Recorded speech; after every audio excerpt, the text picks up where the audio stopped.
Alright, so this is a 2001 Dodge Ram Van 3500. This is the 5.9 two-wheel drive. I had a non-working blower motor. I could hear the AC compressor kick on, but I wasn't getting any air on any settings. So first thing I did was I tested the blower motor. I have the old one still installed. I took that out, removed it, tested it, and it was working. All I did was plug it. I got some alligator clamps and just plugged it directly to the battery, and the old blower motor was still working. I bought a new resistor, and the new resistor did make a difference. And it makes sense because if you have the resistor switch, because the only way to turn the fan on and off is at the AC control, which I have the rear and the front AC panel here. But this is the resistor switch. This is a switch that has the vacuum on it to control, you can hear it, the AC. So air conditioning, okay? This is off, blower motor's on, and blower motor should be going for all the rest of the ones. Okay? Now if this is on high, this will bypass the resistor. So in cases where your blower motor only works when it's on high, that's an indication for a faulty resistor. Replace the resistor and you should be good from there. This won't make any difference. This is just your temperature control. Doesn't apply to the blower motor as much. So I even took this apart just to make sure, you know, the vacuum lines come across here. We got a black three plug here. I took that off, as well as I took this off here. There's 5 connections in there. There's a ground, there's high, there's low, medium 1, and medium 2. I took those all off. I tested them all for voltage. I tested them all for continuity. I also did the same thing for the 3 plug over there. Everything here I tested for continuity. I made sure power was getting to here because this part is a dealer part and it is a little bit more expensive to order that, and I was kind of thinking this might be the issue. So I replaced the resistor, I replaced the blower motor. I knew they weren't wrong, but I figured, hey, just for the hell of it, let's just put new parts in there anyway. So new resistor, new blower motor, new blower motor, and also this relay. I checked all the fuses. This is a 50 amp fuse right here, the maxi fuse. I took that out. You can even see it's in there. Everything's connected and good. So I took it out, looked at it, inspected it. Nothing burnt, nothing fried, nothing abnormal there.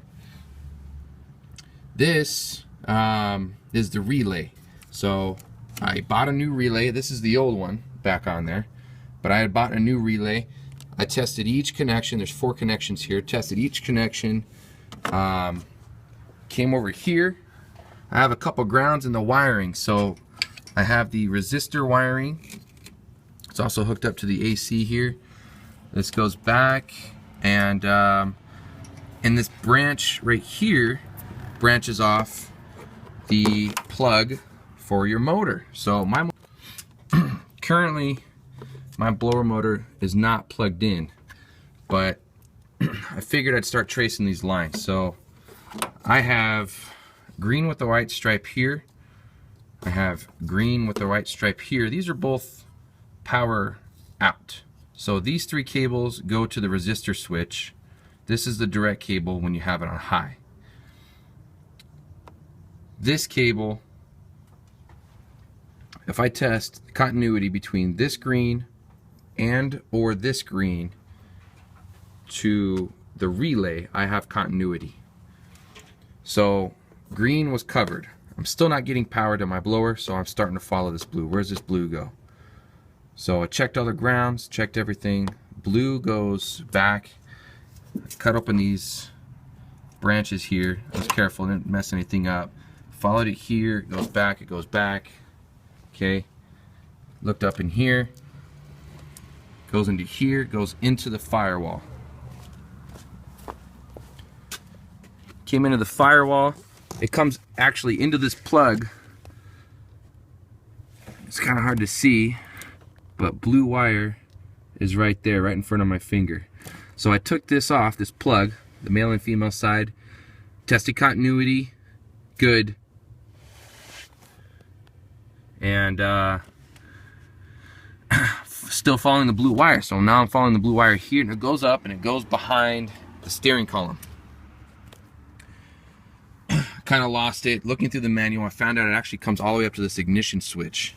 So this ignition switch, you have to remove the shrouds, you have to remove the tilt wheel, just the bracket, and you have to remove the ignition column, or whatever that's called. I'm forgetting it right now. So this was the ignition switch. It sits right in there. It kind of plugs into this deal right there, this bottom part. Okay, so this is the ignition switch. It was sitting right in there. This is the only thing I wasn't able to test up until now. So I pulled this thing apart, and before I put the new one on, I just wanted to inspect this thing just to figure out what was going on. So I actually pulled it apart. There's clips on there, so it kind of comes apart easy. So just inspecting things. This right here's got a little bit of browning to it. I'm looking for any defects or anything like that. I'm looking in this switch here, see that blue plug goes into the top, right here. It goes into this top, if you're looking at it here, top left. Actually, I'm sorry, top right. And you can kind of see there's some browning right there at the base. Let me see if I can focus a little bit. A little bit of browning right there, so maybe a little bit extra heat on that one. All the other ones look nice and clear. This one's got kind of a yellow look to it. So upon further inspection, so basically this gives power. Let me see if I can hold this.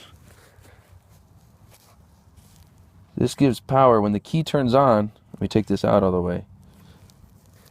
When you give power to your key, these little fingers right here pop up and down and give power to different things. Okay, now pulling this apart a little bit more. Okay, now I can see that browning right there. Definitely some browning. So these ones look nice and clean.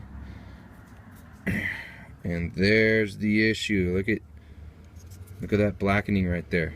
That is some high heat going on.